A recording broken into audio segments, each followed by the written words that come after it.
In the autumn of 1987, local news channel WSB-TV 2 of Atlanta, Georgia, was attempting to fill a scheduling gap in their Sunday morning lineup. After a few solicitations by local business owners, they decided to allow the young Reverend Marly Sachs to take the available hour block to do a religiously themed show. It premiered October 18th with little promotion. The show was standard religious fare and consisted of the Reverend sitting in a simple chair, reading passages from the Bible to the camera and discussing their interpretation and significance to our modern, day-to-day life. The show received a reasonable number of views and continued to be shown into early December. It was then that the studio began to receive extremely strange complaints from viewers of Words of Light with the Reverend Marly Sachs. The calls were from women, and women only, who vaguely referred to uncomfortable feelings that they had at very specific intervals during the program. They described feeling of nausea, back pain, dizziness, and blurred vision. These callers, for no discernible reason, were convinced that it was the viewing of the program that was causing these symptoms. It was later determined after 3 weeks of complaints that these feelings were happening at roughly 12 minutes intervals during the course of the program. The small studio staff checked all recording equipment, both audio and video, and found nothing faulty.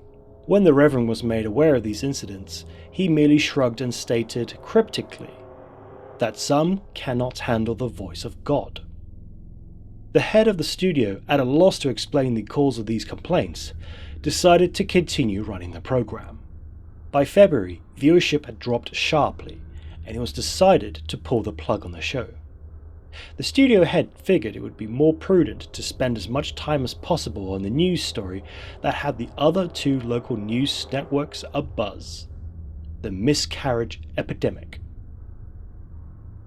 Starting sometime in November, the number of healthy pregnant women miscarrying in the Atlanta metropolitan area had reached over 300. The CDC could find no discernible cause for this terrifying occurrence. The Reverend took the show's cancellation with what could only be described as abject indifference. When informed, he made no protest, merely nodded, almost knowingly. He left the studio after the last episode was filmed without so much as a word and dropped off the face of the earth. No one ever heard from him again, not his formal congregation or any member of the church. The studio moved on, filling the slot with an infomercial, and continued to concentrate on the miscarriage story. A year and a half later, an intern at the WSB studios discovered the tapes of the Words of Light and began going through them in an attempt to find stock footage for an upcoming piece the station was doing on the impact religion had on the city. The Atlanta incident, as the miscarriage epidemic became known in the medical journals, petered out 3 months after the studio cancelled Reverend Sachs's show, and had already begun to fade from the public consciousness. As the intern went through the tapes, he accidentally made a disturbing discovery about the footage. While attempting to stop one recording at 10 minutes and 45 seconds, he mistakenly jammed the fast-forward button down. While the footage whizzed by, he attempted to pry up the button with a screwdriver. Just as he succeeded, the tape stopped at 12 minutes and 1 second.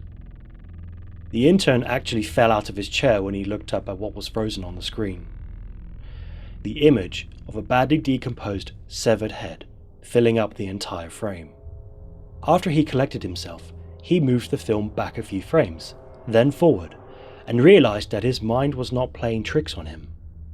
He began going through the rest of the recording and soon discovered that at exactly 12-minute intervals, the image would appear for 1 frame. One of the still frames of the severed head.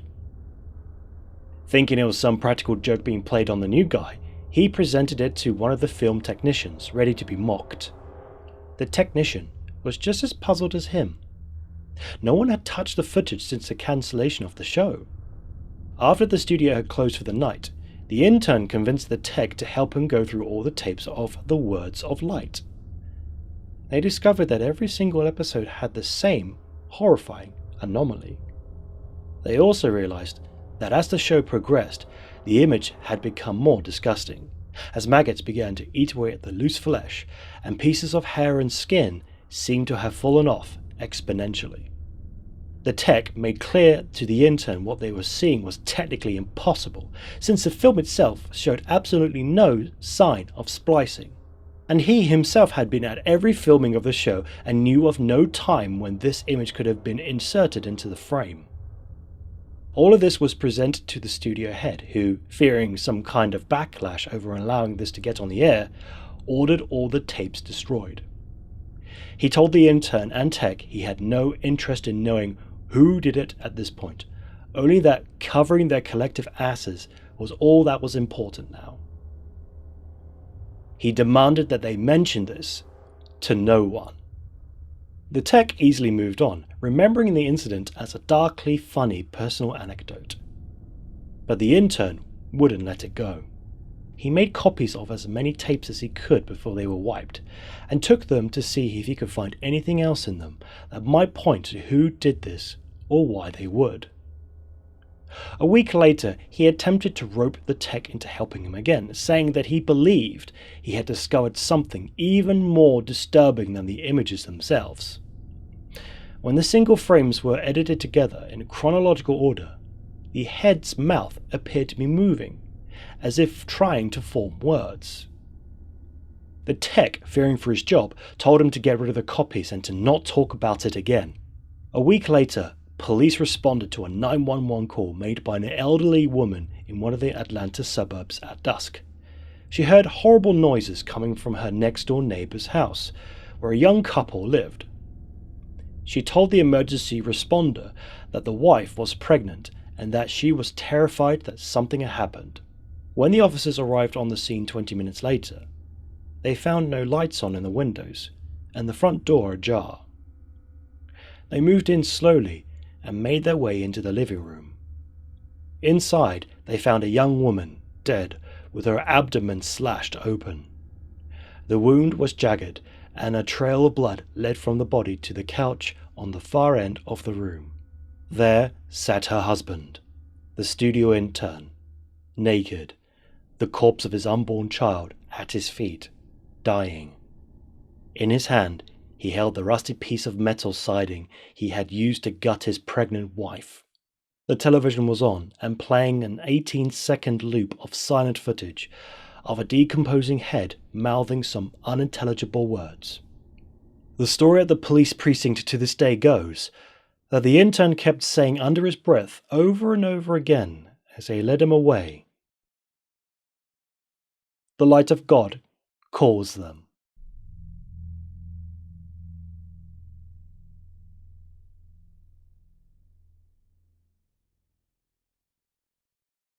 That was 12 Minutes by RoboKy.